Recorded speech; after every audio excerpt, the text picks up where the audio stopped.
მიუხედავად იმისა, რომ ქართული ოცნების წარმომადგენლები იმედოვნებენ, რომ პროგრამის შეჩერება არა მხოლოდ დროებით, არამედ სამუდამო იქნება და ამ პროცესებს დადებითად აფასებენ, საინტერესო არის, რას ფიქრობენ საპირისპიროდ ის მეწარმეები, რომლებმაც სწორედ ამ სააგენტოს და პროგრამების USAID-ის დახმარებით თავიანთი საქმიანობის გამართვა მოახერხეს. ამ თემებზე სასაუბროთ თიკო ნადმელაძე უერთდება საქმიან დილას სტუდიას. თიკო, მოგესალმებით და გისმით.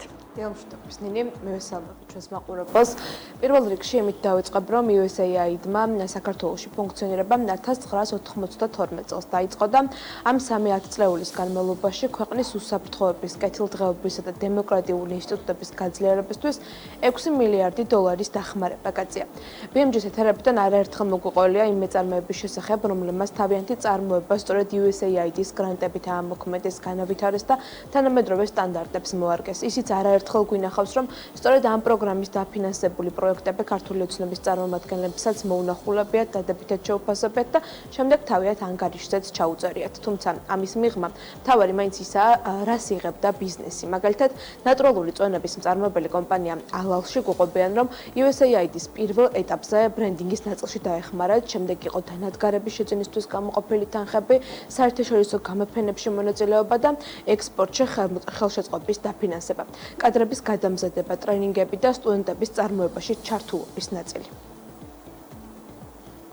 კადრების მომზადებაში ძალიან დიდი შრომა და ფინანსები გაწეული. ასევე სტუდენტების ჩართულობის და ამ მიმართულებითაც იყო პროექტი, როდესაც 80% სტუდენტები დაეცებინათ და აწარმოებში იყვნენ მოწვეულები 6 თვით.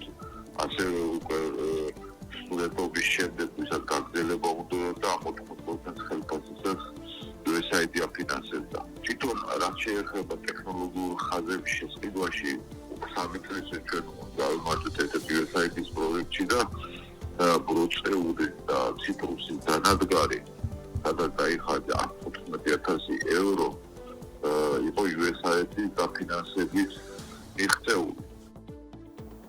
ქართული აგროპროდუქტის მმართველი პარტნიორი სოსო მანჯავიძეც საუბრობს იმ დახმარებაზე, რომელიც კომპანიამ USAID-ის პროგრამის ფარგლებში მიიღო. გარდა იმისა, რომ ეს მცირე თუ მსხვილ გრანტებს უკავშირდებოდა, რომლითაც კომპანიამ სამაცივრო მეურნეობის გამართვა შეძლო, პროგრამა ქართულ წარმოებას აქტიურად ეხმარებოდა საერთაშორისო გამოფენებში მონაწილეობის მიღების ნაწილშიც. ამასთანავე მანჯავიძე გვიყვება იმასაც, რომ სულ რაღაც ერთი თვის წინ USAID-ის წარმომადგენლებთან მოლაპარაკებები ჰქონდათ, რაც ახალ პროექტს და 150,000 დოლარის დაფინანსებას ეხებოდა, თუმცა არსებული რეალობიდან გამომდინარე მოლაპარაკებები შეჩერდა. იყო ძალიან კარგი პროგრამა დაწყებული, ჰქონდა ჩვენ შეხვედრები, მათ შორის აქ იყო, ჩვენ გურჯანში იყოფება ჩვენ საწარმო და გურჯანში იყვნენ ჩამოსულები წარმომადგენლები და აქ ჰქონდა ურთიერთობები და შესაბამისად იწყებოდა ძალიან კარგი პროგრამა, რაც არის აი ზუსტად ბენეფიციარზე 150,000 დოლარის გამოყოფა, ანუ ახალი დანადგარების შეძენის და ახალი უნებრივია ხა 150,000 დოლარი ხა იძულებულები იქნებით მე ამ ბანკიდან ავიღოთ ან სხვა. იყო ესეთი ჩართულობა USAID-ის ეგიდით ჩვენთან იყვნენ სხვადასხვა ქვეყნის დასავლეთიდან ჟურნალისტები, რომელმაც გააშუქეს ჩვენი საწარმო. USAID-ის პროგრამების მნიშვნელობაზე საუბრობენ ღვინის ინდუსტრიის წარმომადგენლებიც, მაგალითად საოჯახო მარანი უდას დამფუძნებელი ქეთო ნინიძე, რომელიც ტურისტულ ობიექტ სამეგრელოში, კერძოდ მარტვილში ფლობს, გვიყვება, რომ სწორედ აღნიშნულმა ორგანიზაციამ მისცათ შესაძლებლობა, რომ ობიექტში სტუმრების რაოდენობა გაიზარდათ, სერვისი დაეხვეწათ, სტანდარტები დაიცვათ და სამზარეულოს თანამედროვე აღჭურვილობა შეეძინათ, რამაც თავის მხრივ რეგიონში ტურისტების აქტივობაზეც მნიშვნელოვანი გავლენა იქონია. ის დახმარება, რაც საოჯახო მარან ოდას USAID-ისგან 2018 წელს აქვს მიღებული, სწორედ ჩვენთვისაც ეს გახლდა გადამწყვეტი იმისთვის, რომ ჩვენ მიგვეყო ერთდროულად გაცილებით მეტი სტუმარი, რომ მომსახურებოდით ოპერატიულად, რო გქონოდა სურსათის უნებლობის სტანდარტები დაცული და რო გქონოდა, ასე ვთქვათ, ესეთი სერვისი, რომელსაც ინგლისურად ეძახიან farm to table, რაც ნიშნავს ფერმიდან პირდაპირ ტაბლაზე, მაგიდაზე.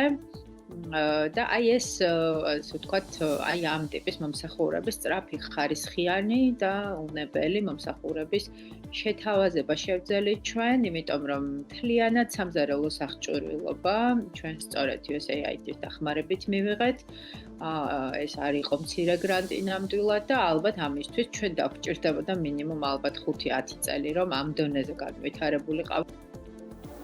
საერთაშორისო დახმარების მნიშვნელობაზე საუბრობს ფაფრის ველის დამფუძნებელი შალვა ქურდაძეც.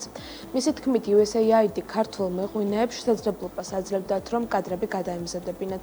მაღალი დონის ტრენინგებში მონაწილეობა მიეღოთ, ღვინის წარმოების მაღალი ხარისხის შესახებ ინფორმაციას გაცნობოდნენ და მსოფლიოს მეღვინეობის ფერხულში ჩაბმულიყვნენ. რამდენჯერმე ვარ მე ნამყოფი მათ ტრენინგებზე, მშვენიერ ტრენინგებს ატარებდნენ უცხოეთიდან მოწვეული სპეციალისტები ხარდათ, როგორც მეღვინეობაში, ისე ღვინის მარკეტინგში, ეტიკეტირებაში. საერთოდ ფანტასტიკურად კარგი ტრენინგები იყო და რა იყო, იცით, აი როგორ გითხრათ, გრძნობდი, რომ შენ მსოფლიო მეღვინეობის ფერხულში ხარ ჩაბმული, იცით და ну მათ გარეშე უკვე რა თქმა უნდა გამოდიხარ ლოკალური მოთამაშე, რომელზეც თვითონ შენ უნდა იფიქრო ყველაფერზე და ეს ძალიან ცუდი იქნება. და არ უნდა დაგვავიწყდეს, რომ USAID არა მხოლოდ კერძო სექტორის, არამედ საჯარო სექტორის განვითარებაშიც აქტიურად იყო ჩართული. კერძოდ საქმე სერვისების გამართვას, კადრების გადამზადებას, კვალიფიკაციის ამაღლებას, კორუფციის პრევენციას და გამჭვირვალობას ეხებოდა. ამას ჩვენი რესპონდენტი ყოფილი საჯარო მოხელე და ამჟამად უკვე საჯარო მომსახურეების პროფესიული კავშირის დამფუძნებელი ანა გაგნიძე გვიყვება და ამბობს, რომ ყველაზე მეტ ჩამოთვლილი სიკეთე და დახმარება საკუთარ თავზე აქვს გამოცდილი. ისევე როგორც სხვა დონორი ორგანიზაციები, USAID-იც ჩართული იყო საჯარო სამსახურის რეფორმის ფარგლებში, სხვადასხვა პროექტის განხორციელებაში და ძალიან მნიშვნელოვან როლს ასრულებდა მათი მხარდაჭერა იმ პროცესის განხორციელებაში. ძალიან მნიშვნელოვანი იყო მათი როლი ადმინისტრაციული პროცესების გამჭვირვალობის და ეფექტიანობის გაზრდაში. და ეს პროექტები ზოგადად ხელს უწყობდა არამარტო სახელმწიფო მმართველობის მოდერნიზაციას, მოქალაქეებისთვის სერვისების გაუმჯობესებას და ზოგადად კორუფციის პრევენციას. მე როგორც საჯარო სამსახურის დასაქმებულ პირს მათ შორის საჯარო სამსახურის ბიუროში ძალიან ბევრი ხელშესახების შედეგი მინახავს დაფინანსებული პროექტებიდან, მათ შორის თვითონ ეს პროექტები ორიენტირებული იყო საჯარო მოხელების პროფესიულ განვითარებაზე, სწავლებაზე, თანამედროვე მართვის სისტემების დანერგვაზე, ანგარიშგების და ანგარიშვალდებულების მექანიზმების შექმნაზე. დაცხადია, რომ ეს ყველა სექტორი არაა. ჩვენი რესპონდენტები იმ ინდუსტრიებსა და სექტორებზე საუბრობენ, რომელსაც თავად წარმოადგენენ, თუმცა პროგრამა, რომლის შეჩერებაც რატომღაც სასიხარულო გახდა, რეალურად თითქმის ყველა დარგში თავის მნიშვნელოვან კვალს ტოვებდა და მათ განვითარებაზე აქტიურად ზრუნავდა.